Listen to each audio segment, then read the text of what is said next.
ভাতটা ফুটে গেলেই তরকারিটা বসিয়ে দেব। কিন্তু বটিটা যে কোথায় গেল? মা, মা, জলদি এসো, জলদি। কি হয়েছে অভি? এইভাবে হাঁপাচ্ছিস কেন? দেখে তো মনে হচ্ছে কুকুরে তাড়া করেছে। আরে মা, এত কথা বলার সময় নেই, তুমি তাড়াতাড়ি এসো মা, এসো।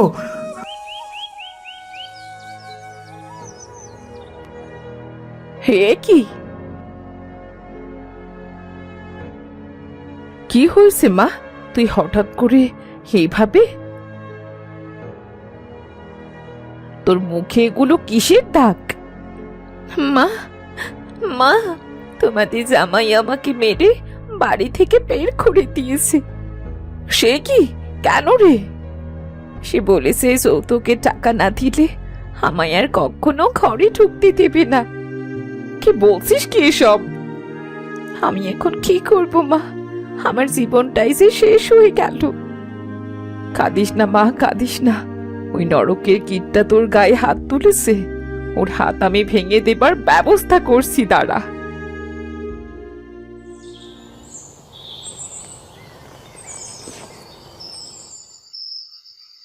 কি? দুলাভাই তাকে মেরে বের করে দিয়েছে? হ্যাঁ ভাইজান। আর তুইও চলে এসেছিস এভাবে? ভাইজান, আমি কি করব? উনি বলেছে টাকা না দিলে আমায় আর ঘরে তুলবে না। আমি যাব কোথায়? রিপা, তুই কি পাগল হয়ে গেছিস? মার খেয়ে হলেও স্বামীর ঘরে থাকতে হবে তোকে। এই সংসারে তোর পেটে ভাত জোগাবে কে? হ্যাঁ, বাবা গরুর গাড়ি চালিয়ে কয়টা টাকাই বা আনে? সম্বল বলতে এই ভাঙা ঘর আর একটা বাঁশ ঝাড়। আর আমিও তো এখনো আয় রোজগারের কোনো ব্যবস্থা করতে পারিনি। তুই তুই ফিরে যা স্বামীর কাছে, সেটাই ভালো হবে। ভাইজান, তুমি এসব কি বলছো? আমার নিজের ভাই আমাকে স্বামীর হাতের মার খেতে বলছে। পৃথিবী থেকে কি দয়া মায়া সব উঠে গেল? রুদ্র, তুই কি পাগল হয়ে গেছিস? তোর বোনের এই অবস্থা দেখে তুই এইসব কথা বলছিস কি করে? কোথায় যে তোর বোনের এমন অবস্থা করেছে যে তাকে শাস্তি দিবি তা না, উল্টো রিপাকে তুই অমানুষের কাছে ফিরে যেতে বলছিস? তোর বোন মানুষ নাকি জিনিস? আচ্ছা, এখন আমি পাগল? আর তোমরা যে ওই মানুষটার সাথে তখন ঘাড় ধরে রিপাকে বিয়ে দিলে, তখন তো তোমাদের কোনো দোষ হয়নি, তাই না? আশ্চর্য! আমরা কি বুঝতে পেরেছিলাম নাকি যে ওটা একটা অমানুষ? অভাবের সংসার দেখে মেয়েটাকে বলির পাঠা বানিয়েছো। যৌতুক চাওয়ার পরেও ওই লোকটার সাথে বিয়ে দিয়েছো। তোমরা কি বুঝতে পারোনি তোমরা কি ভুল করতে যাচ্ছিলে? যারা যৌতুক চায় ওরা কি কখনো ভালো মানুষ হয়? আমরা গরিব, মেয়ে বিয়ে দেওয়ার জন্যে ভালো ছেলে পাবো কোথায়? আর ছেলের টাকা পয়সা ছিল, রিপাকে সুখে রাখবে সেটা ভেবেই তো বিয়ে দিয়েছিলাম। ভেবেছিলাম বিয়ের পর কি আর যৌতুক চাইবে? তখন নিশ্চয়ই এমনিতে বলেছে। আচ্ছা, তো তুমি আর কি ভেবেছিলে একটু শুনি? আর ভেবেছিলাম ছেলের যখন টাকা পয়সা আছে আমাদেরও কিছু টাকা পয়সা দিয়ে সাহায্য করবে, কিন্তু সেটা আর করলো কই? মেয়ে বিয়ে দিয়ে কি লাভ হলো? মা, তোমার মাথায় অতিরিক্ত বুদ্ধি। এই অতিরিক্ত বুদ্ধির জন্যই রিপার জীবনটা আজ এলোমেলো। নিজের মেয়ের মূল্য তুমি নিজে দাওনি, ওই মানুষটা দেবে সেটা আশা করো কি করে? টাকা পয়সা আছে দেখে বিয়ে দিয়েছো, ভেবেছো রিপা সুখে থাকবে? এই যে সুখের নমুনা হাতে মুখে দেখা যাচ্ছে তো। হ্যাঁ, তো কথা শুনতে চাই না। তুই ওই ব্যাটার হাত পা ভেঙে দিবি কিনা সেটা বল। না না না, আমি তোমার কথায় নাচবো না মা। তুমি অভাব দেখে মেয়েটাকে ঘাট থেকে তখন নামাতে চেয়েছো, এখন ওই লোকটার হাত পা ভেঙে দিয়ে বীরত্ব দেখাতে চাচ্ছ। তোমার উল্টাপাল্টা কাজের ফল তুমি ভোগ করো, আমি তোমার কোনো পরিকল্পনার মধ্যে নেই। আর রিপা, তুই কাপড় চোপড় গুছিয়ে নে, তোকে কালই দিয়ে আসবো। এই সংসারে থাকলে তোকে আবার মা কার না কার ঘাড়ে চাপিয়ে দেবে।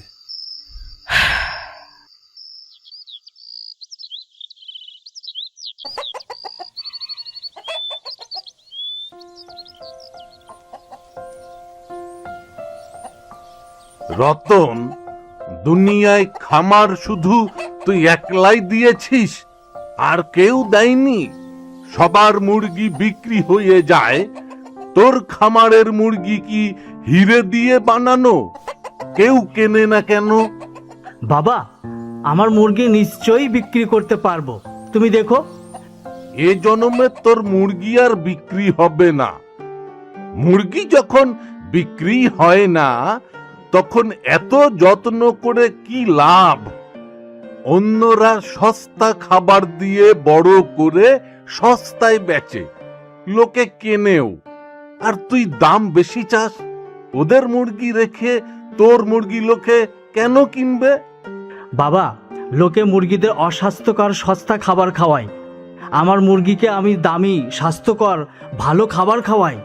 আমার মুরগি খেলে অসুখ বিসুখ হবে না, একদিন মানুষ ঠিকই বুঝবে। আমি মানুষকে খারাপ জিনিস দিতে চাই না বাবা, আমি সততার সাথে ব্যবসা করতে চাই। তোর সততা তুই আচার বানিয়ে শিকেই তুলে রাখ।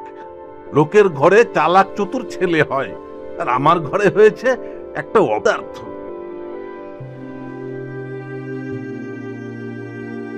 আমি মুরগিগুলোকে সুন্দর করে টুকরো করে রেখেছি, দেখি সিধু ভাইয়ের শৌখিন হোটেলে এগুলো বিক্রি করা যায় কিনা। ওরা নিশ্চয়ই আমার এই মুরগির কদর বুঝবে।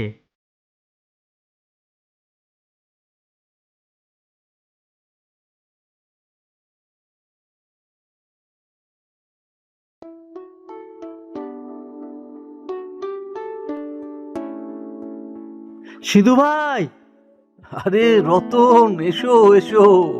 তা কি মনে করে? সিধু ভাই, আমার মুরগিগুলো তোমার হোটেলে একবার রান্না করে দেখো, দারুণ চলবে। রতন, তোমাকে আমি আগেও বলেছি, তোমার এই দামি মুরগি কেউ কিনবে না, লোকে সস্তায় চায়। কিন্তু তোমার মুরগি কিনে সেটা দিয়ে খাবার বানালে কেউ কিনবে না। এত দামি জিনিস কে কিনবে বলো? কিন্তু আমার মুরগিগুলো তো স্বাস্থ্যকর এবং ভালো, এগুলো খেলে রোগ বালাই হবেই না। মালিক, ওই যে দেখো, আমরা সস্তায় মরা মুরগি কিনি। মানুষ সস্তায় খেতে চায়, দামি জিনিস কেউ চায় না। মালিক, এই মুরগিগুলো কি রান্না করা ঠিক হবে? এগুলো থেকে রীতিমতো দুর্গন্ধ বেরাচ্ছে। তুই কথা কম বলতো, বেশি করে মশলা দিয়ে ঝোল ঝোল করে চড়িয়ে দে। যা, মশলা বেশি করে বেটে ফেল। কিন্তু মালিক, এই মুরগিগুলো খেলে লোকের অসুখ করবে যে। তুই আবার কথা বলছিস, এবার তোর চাকরি যাবে। দাঁড়া।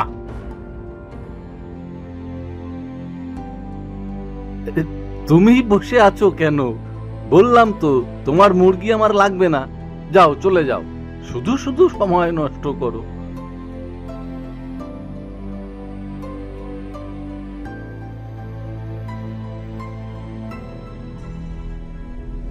জয়, এত বেশি মশলা তোকে কে বাটতে বলেছে? মশলা মুফতে পাওয়া যায়? মালিক, আপনিই তো তখন বললেন বেশি করে মশলা বাটতে। সেটার একটা সঠিক পরিমাণ তো আছে, এক গাদা বাটলেই হবে। এখন আমি এত বাটা মশলা দিয়ে কি করব? তোর মাথায় দেবো? মালিক, আমি না হয় কিছু মশলা দিয়ে রান্না শুরু করে দিই, আর বাকি মশলাগুলো পাশের হোটেলে দিয়ে আসি। নষ্ট হওয়ার চাইতে ওরা বরং রান্না করে ফেলুক। আহা, কি বুদ্ধি! পাশের হোটেলে মশলা দিয়ে আসবে। তোকে আর কোনো মাতুব্বরি করতে হবে না। তুই আমার এখান থেকে বের হ, তোকে আমি আর কাজে রাখবো না। মালিক, আমি তো ঠিক মতোই মশলা বাটি, আজ আপনি বললেন বেশি করে মশলা বাটতে, তাই একটু পরিমাণে বেশি বেটেছি। ভালো হয়েছে, তোর মশলা নিয়ে তুই চলে যা। তোকে কোনো মাইনে টেনে দেবো না। তুই আর কখনো এখানে আসবি না।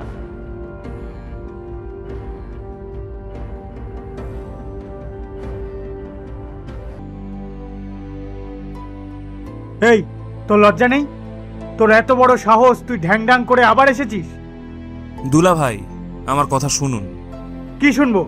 তোমরা সবাই ধোঁকাবাজ। আমার ভাইজানের সাথে এইভাবে কেন কথা বলছো? চুপ কর, তোর সাহস তো কম না। টাকা ছাড়া এখানে ফিরে এসেছিস? যা, বেরিয়ে যা। যতক্ষণ টাকা না আনবি ততক্ষণ এ বাড়িতে ঢোকার কোনো অধিকার নেই তোর। যা। আমি কোথায় যাবো? আমার যাবার কোনো জায়গা নেই। আবার কথা বলে? যা, বেরো বেরো, তা না হলে তোকে মেরে বের করে দেবো কিন্তু। তোর এত সাহস, তুই আমার সামনে আমার বোনকে মারতে চাস? দাঁড়া, আজ তোকে আমি।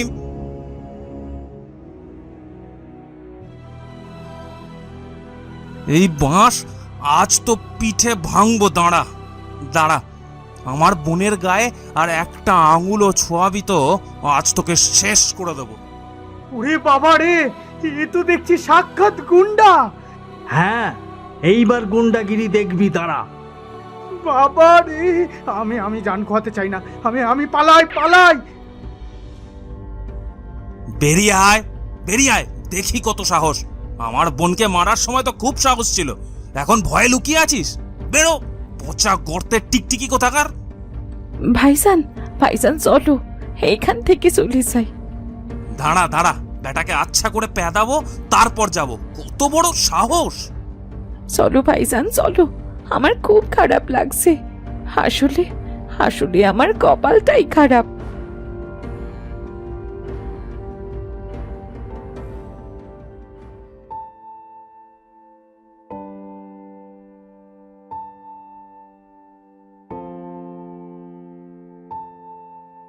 ভাই, আর পারছি না, আমি একটু বিশ্রাম নিই।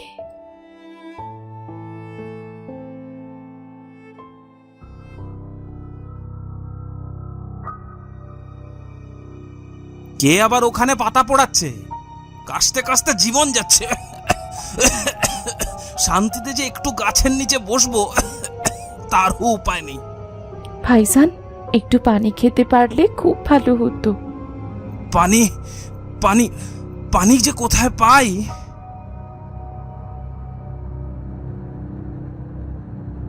ওইখানে দুজন বসে আছে, দেখি তো ওদের কাছে মুরগিগুলো বিক্রি করা যায় কিনা।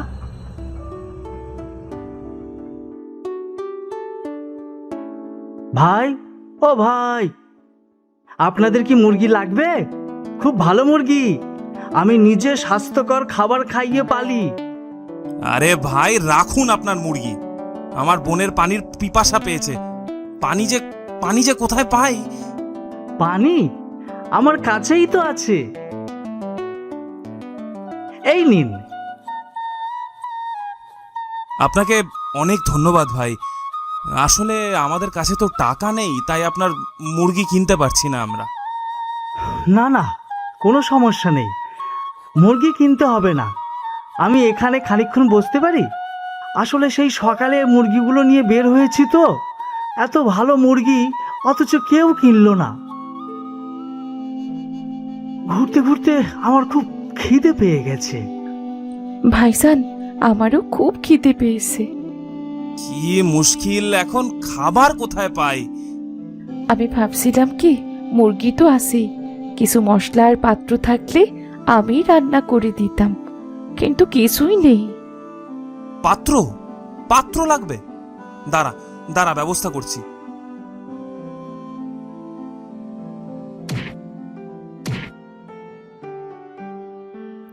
এই যে সুন্দর পাত্র, দেখ। আগুন আগুন তো ওখান থেকেই আনা যাবে, কিন্তু মুরগি শুধু বাঁশে সিদ্ধ করে খেতে হবে। আরে ক্ষুধার জ্বালায় সবই অমৃত লাগে, আপনি শুধু কাজটা শুরু করুন। বাঁশের পাত্রে রান্না করলে মুরগির মাংস এমনিতেই খুব সুগন্ধ হবে। আচ্ছা ঠিক আছে, তাহলে কাজ শুরু করি।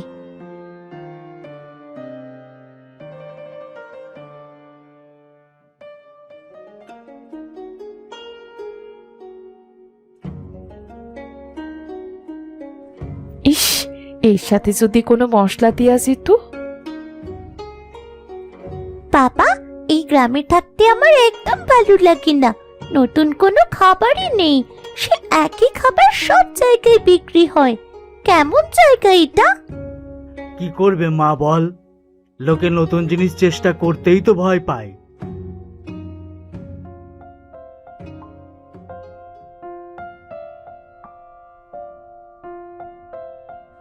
বাবা, ওরা কি খাচ্ছে দেখো, গন্ধটা তো অসাধারণ। তাই তো, চল তো গিয়ে দেখি রে মা।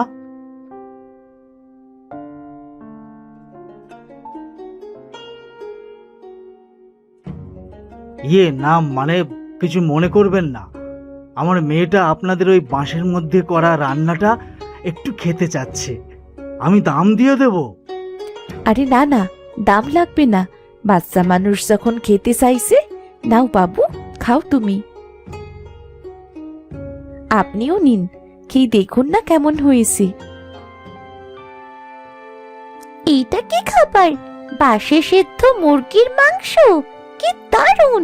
দেখেছো বাবা, একদম নতুন খাবার পেয়ে গেছি। আহ, এটা তো আসলেই দারুণ।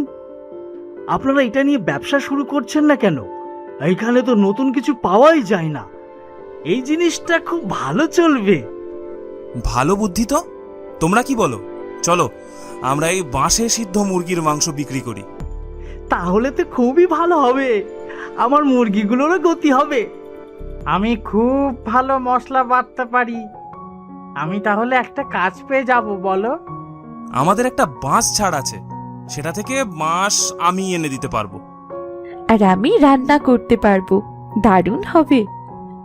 আর আমরা মজা করে এই মজার খাবার আরো খেতে পারবো। কি বলো বাবা? তা তো অবশ্যই।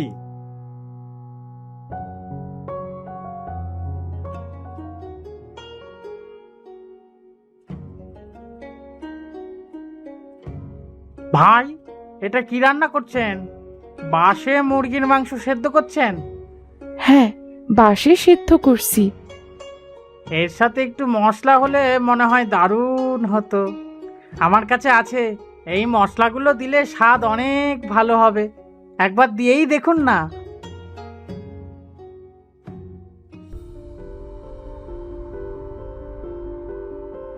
আরে বাহ, এমন স্বাদের রান্না তো আমি জীবনে খাইনি। সত্যিই দারুণ। মুরগিগুলো নিশ্চয়ই খুব ভালো। সামান্য রান্নায় কেমন চমৎকার হয়েছে। রিপা, তুই তো জাদু জানিস। কি চমৎকার রান্না করলি!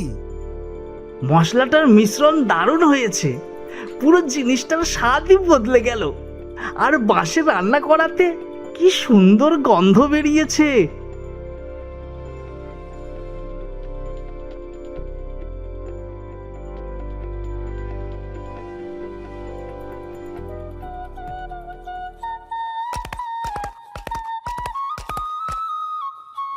কি ব্যাপার? কে এলো? কি, চিনতে পারছো? আরে আরে রিপা, তুমি? তোমাকে তো চেনাই যাচ্ছে না। এসো এসো এসো, কি কি খাবে বলো? শরবত কাচ্ছি, তুমি যা খেতে চাইবে আমি তাই খাওয়াবো। কি খাবে বলো? না, আমি খেতে আসিনি। আমি শুধু আমার কাপড় চোপড় আর জিনিসপত্রই নিতে এসেছি। সে কি মানে কি বলছো তুমি? আমি তোমার কাছে আর ফিরবো না। বাঁশে সিদ্ধ মুরগির মাংসের ব্যবসা করছি আমরা, আর সেটাই আমাদের জীবনটা বদলে দিয়েছে। আমি আমার অভিশপ্ত জীবনে আর ফিরে যেতে চাই না। ও, ওটা তাহলে তোমাদের তৈরি খাবার? ওই খাবারের তো অনেক নামডাক শুনছি। হ্যাঁ, তাই এখন তোমার মতো মানুষ ছাড়াই আমার চলবে। তুমি আমায় অনেক মেরেছিলে, অনেক অপমান করেছিলে। সেই দিনগুলো আমি ভুলে যাইনি। আচ্ছা, টাকা পেয়ে এখন স্বামীকে ভুলে গেছো? হ্যাঁ, মেয়ে মানুষ এমনই হয়, ওর কাছে টাকাটাই সব। টাকা পেয়ে ভুলে যাইনি, সম্মান পেয়েই তোমাকে ভুলে গেছি। যেখানে সম্মান নেই সেখানে আমি আর থাকবো না। তুই আমার বাড়িতে না থেকে আমার বাড়ি থেকে জিনিসপত্র নিয়ে চলে যাবি? এটা এটা এটা আমি কিছুতেই হতে দেব না। হাত ছাড়ো, ছাড়ো বলছি। কিরে কালু, আমাকে চিনতে পারছিস তো? বাঁশটা আজ নিয়ে আসিনি, কিন্তু ইচ্ছে করলে এখনো আনতে পারি। আমাদের এখন আর বাঁশের অভাব নেই। ভালোই ভালোই রিপার হাত ছেড়ে দে, বেটা পিটকেল। ওরে বাবা রে, আমি আমি আমি পালাই পালাই। ব্যাটা তো আজ আর বেরোবে না রে রিপা। কি করবি এখন? চলো, ওই জিনিসপত্র আমার না নিলেও চলবে। ওইগুলোই ব্যাটাই পড়ে বসে থাকুক।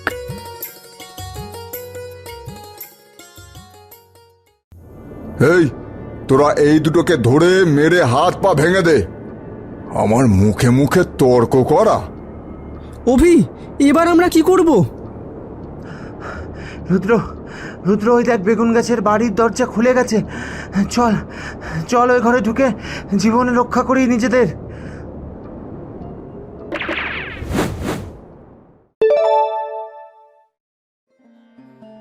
দিনটা ছিল খরার সেই ভয়াবহ দিন। চারিদিকে মাটি ফেটে চৌচির, শুকিয়ে যাওয়া ধান ক্ষেত, গরম বাতাসে যেন শ্বাস নেওয়াই কষ্টকর। একটা ছোট্ট কুড়ে ঘরের ভেতর একজন অসুস্থ ব্যক্তি শুয়ে আছে। বাবা, বাবা, তোমার কিচ্ছু হবে না, তুমি ভালো হয়ে যাবে, তোমার কিচ্ছু হবে না, আমি তোমার কিচ্ছুটি হতে দেব না।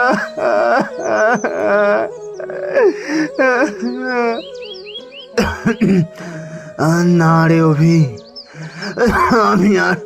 আমি আর সুস্থ হব না বাবা, আমার কাছে আর সময় নেই। আমাকে এখন ওপারে চলে যেতে হবে।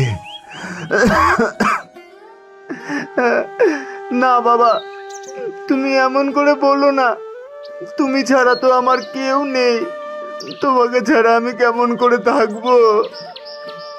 অভি বাবা, এই বিষটা রাখ, এটা তোর কাজে লাগবে, তোর বিপদের দিনে তোকে সাহায্য করবে।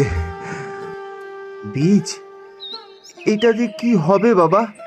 এটা দিয়ে আমি কি করব? আর এইটুকু বীজ আমাকেই বা কেমন করে সাহায্য করবে?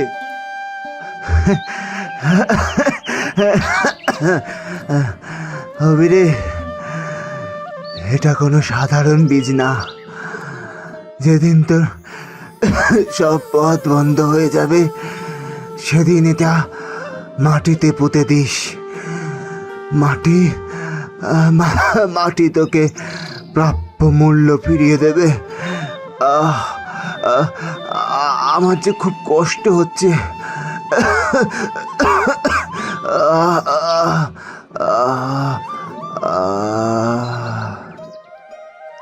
না বাবা,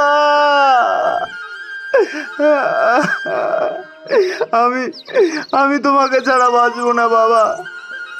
বাবা, এই পৃথিবীতে আমি একা কেমন করে থাকবো? ফিরে এসো বাবা, ফিরে এসো বাবা, ফিরে এসো বাবা। কেটে গেল বেশ কিছুদিন। অভির জীবন একা একা নিঃসঙ্গ হয়ে উঠল। অভির বাড়িতে মোটেও ভালো লাগে না। অভি তাই বাবার রেখে যাওয়া সেই শুকনো জমির পাশে বসে কাঁদতে লাগলো। মা, বাবা, তোমরা আমাকে একা রেখে চলে গেলে কেন? এখন আমি একা একা কেমন করে বাঁচব? কি খাবো? কোথায় কাজ পাবো? কিছুই তো বুঝতে পারছি না। মা, বাবা, তোমরা কেন চলে গেলে? আমাকেও তোমার সাথে নিতে পারতে। অভি, তুই এখানে বসে আছিস? আমি সেই থেকে তোকে খুঁজছি।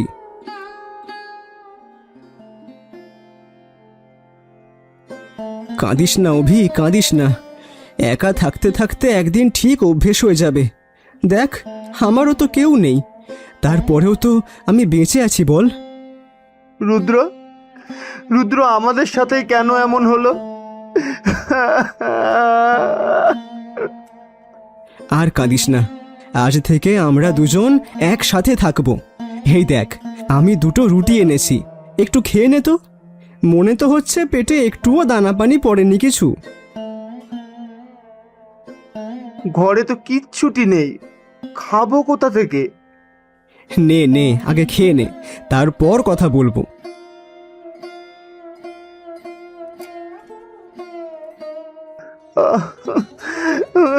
খুব খিদে পেয়েছিল রে, খেয়ে একটু ভালো লাগছে। অভি, চল এবার দুই ভাই মিলে একটু কাজের সন্ধানে বের হই। বেঁচে থাকতে গেলে তো কিছু খেতে হবে, আর কাজ না করলে খাবার আসবে কোথা থেকে?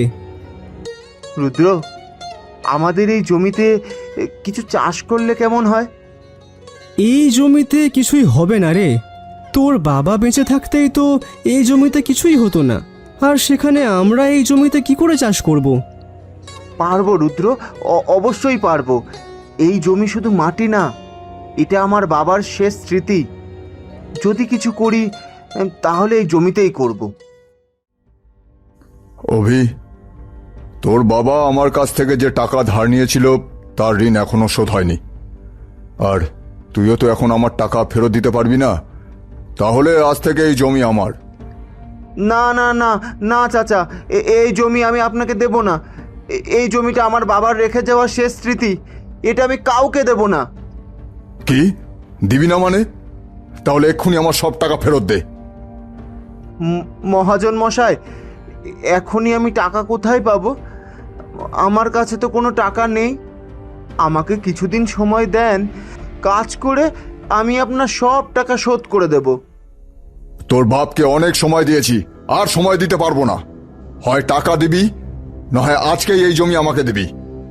মহাজন মশাই, একটু দয়া করুন, আমি আর অভি কাজ করে আপনার সব টাকা শোধ করে দেব। মহাজন মশাই, মাথায় একখান বুদ্ধি এসেছে। কি বুদ্ধি রে কালু? বল বল, শিগগির বল।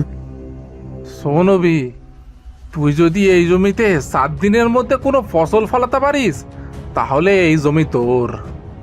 হেই কালু, এসব কি বলছিস তুই? এই জমিতে এমনিতেই কোনো ফসল হয় না, তার উপরে 7 দিনের মধ্যে কি করে কোনো ফসল ফলাবে? কি করে ফলাবি সেটা আমি কি করে জানবো? 7 দিনের মধ্যে কিছু ফলাতে না পারলে এই জমির কথা তুই ভুলে যাবি, আর এই জমির কাছে কখনো আসবি না। ঠিক আছে, আমাকে 7 দিন সময় দিন, আমি 7 দিনেই এই জমিতে ফসল ফলাবো। অভি, তোর কথা শুনে বড্ড হাসি পেল রে। যে জমিতে একটাও ঘাস হয় না, সেই জমিতে আবার ফসল। অভি, এসব কি বলছিস? এটা তোকে ফাঁসানোর জন্য ওরা ফাঁদ পেতেছে। ওদের ফাঁদে পা দিস না অভি। না না রুদ্র, আমি পারবো। আমার বাবার জমিটুকু বাঁচানোর জন্য আমি সর্বোচ্চ চেষ্টা করব। ঠিক আছে, 7 দিনে যদি কিছু ফলাতে পারিস তাহলে জমি তোর, না পারলে সব আমার। তখন কিন্তু আর টাকা দিয়েও এই জমি ফেরত পাবি না, এই বলে দিলুম। হ্যাঁ।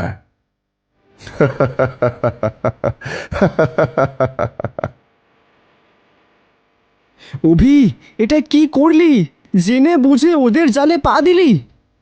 রুদ্র, আমি তোকে পরে সব বোঝাবো, আগে আমাদের বাড়ি চল।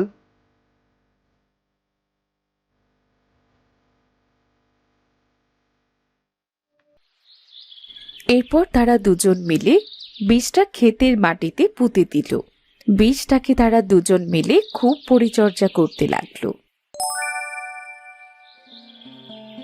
দেখতে দেখতেই পেরিয়ে গেল 6 দিন, কিন্তু বীজ থেকে বেরোলো না কোনো চারা। রুদ্র, রুদ্র, বীজটাকে কত যত্ন করলাম, কিন্তু বীজ থেকে একটা গাছও বের হলো না। আমাদের 7 দিনের সব কষ্ট বৃথা গেল। আমার বাবার শেষ সম্বলটুকু আমি ঠেকাতে পারলাম না রে। অভি, কাঁদিস না, তুই তো চেষ্টা করেছিস। এখন সৃষ্টিকর্তা যদি মুখ তুলে না চান, তাহলে আমরা কি করব বল? কি রে অভি, খুব তো জোর দিয়ে বলেছিলি তুই 7 দিনের মধ্যে এই জমিতে ফসল ফলাবি। তা তোর ফসলগুলো কোথায়? ফসল তো দূরের কথা, জমিতে কোনো গাছই দেখতে পাচ্ছি না। যা, এবার জমির কাছ থেকে দূর হ। আজ থেকে এই জমি আমার। মহাজন মশাই, আপনি তো অভিকে 7 দিনের সময় দিয়েছিলেন, কিন্তু 7 দিন তো এখনো পার হয়নি। এখনো তো আজকের দিনটা বাকি। 6 দিনে কিছু করতে পারিসনি, আর আজকের এই একদিনে কি এমন করবি শুনি? মহাজন মশাই, ভাগ্য বদলাতে একদিন লাগে না, ভাগ্য বদলাতে কিছু মুহূর্তই যথেষ্ট। বাবা, বাবা, তুমি বলেছিলে এই বীজ আমাকে এই বীজ আমাকে আমার প্রাপ্য মূল্য ফিরিয়ে দেবে। বাবা, তবে কি তোমার ওই জমিটা আমি রাখতে পারবো না? এই কালু, এই দুটোকে ধরে আমার জমি থেকে বাইরে বের করে দে তো। অভি, সব শেষ হয়ে গেল। হঠাৎ জাদুর বিস্ফোরণ আকাশে গিয়ে ঠেকল। সাথে সাথেই আকাশ কালো হয়ে গেল। বজ্রপাত আর সাথে শুরু হলো ঝড়।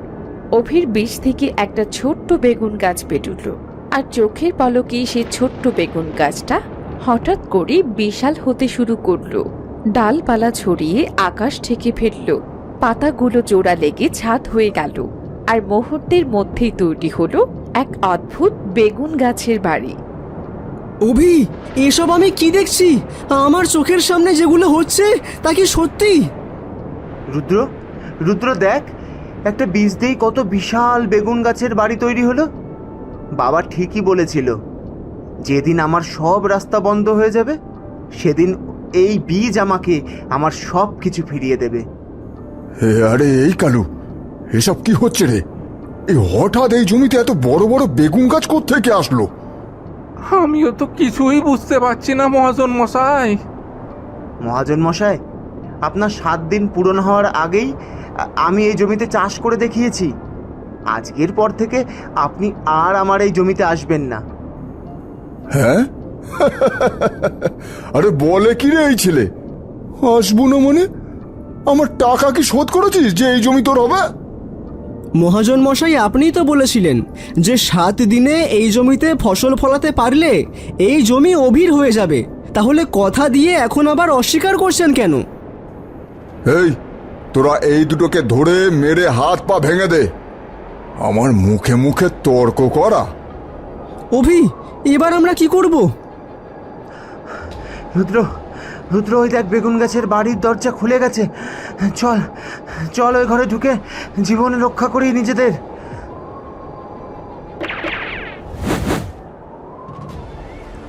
ইস, দুটোকেই ধরতে পারলাম না।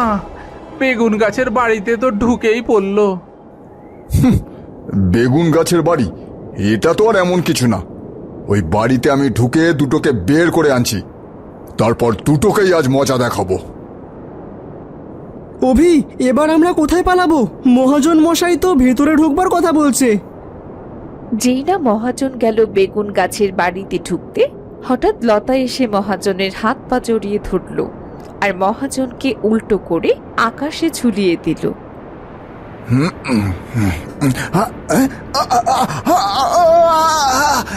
বাঁচাও, বাঁচাও, কে কোথায় আছো?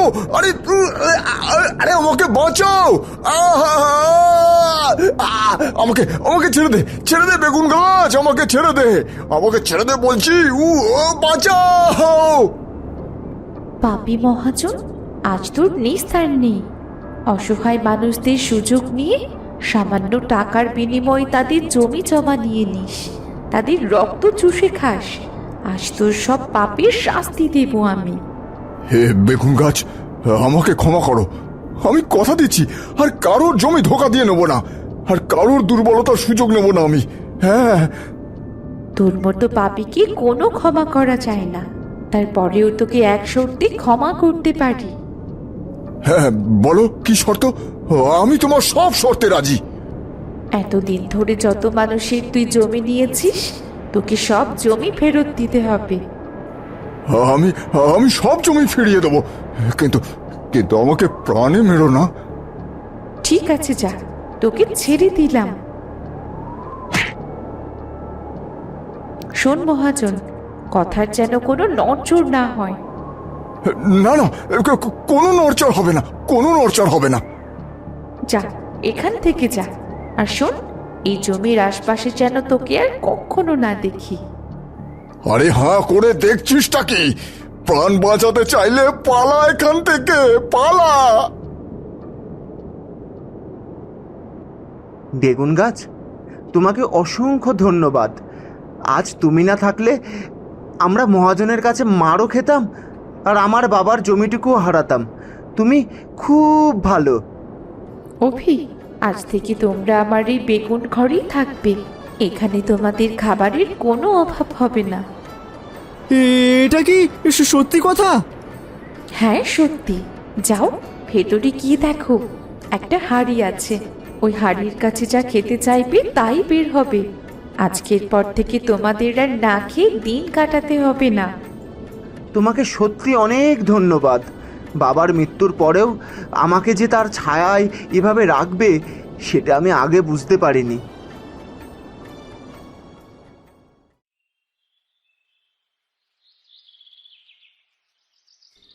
এরপর অভি আর রুদ্র বেগুন গাছের বাড়ির মধ্যে আরামে দিন কাটাতে লাগলো। হঠাৎ একদিন এক অসুস্থ বুড়ি এসে বেগুন গাছের দরজায় কড়া নাড়ল।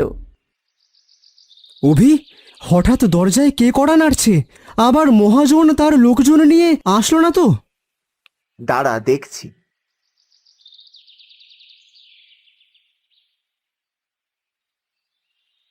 কে বাইরে? বাবারে, দরজাটা খোল বাবা, আমি বড্ড অসুস্থ মানুষ। তারপর আজ কটা দিন ধরে কিচ্ছুটি খাইনি। আমাকে একটু খাবার দিবি বাবা? বুড়িমা, তুমি দাঁড়াও, আমি আসছি। অভি, দরজা খুলিস না, এটা যদি কারুর চাল হয়। তুই চুপ কর তো, পরেরটা পরে দেখা যাবে। বুড়িমার আমাদের সাহায্যের প্রয়োজন, তাছাড়া মানুষকে সাহায্য করলে কিচ্ছু হারায় না।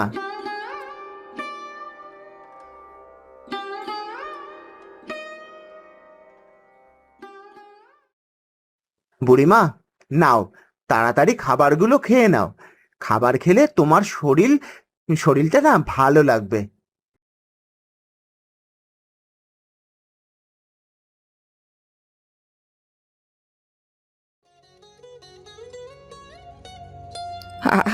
খাবারগুলো খেয়ে খুব তৃপ্তি পেলাম।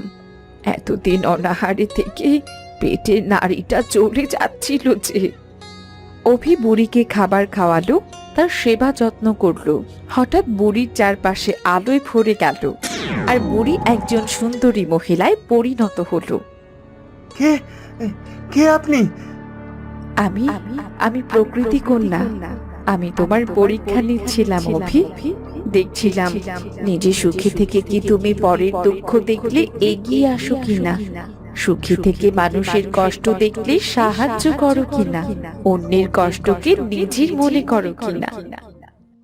আমার কি ভাগ্য! প্রকৃতি কন্যা, প্রকৃতি কন্যা আজ আমার বেগুন গাছের বাড়িতে এসেছে। অভি, এই বাড়ি তাদেরই থাকে যারা লোভ করে না, আর যারা অন্যের কষ্ট বোঝে, আর যারা বিশ্বাস হারায় না। প্রকৃতি এটা তোমাকে ভালোবেসে দিয়েছে। তুমি খুব সৎ ও একজন ভালো মনের মানুষ। সব সময় এমন সৎই থেকো।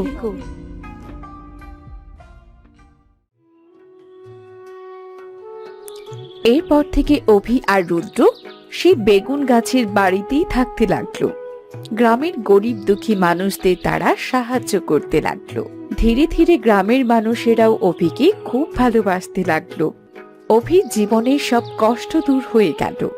সে তার বেগুন গাছের বাড়িতে সুখে শান্তিতে দিন কাটাতে লাগলো।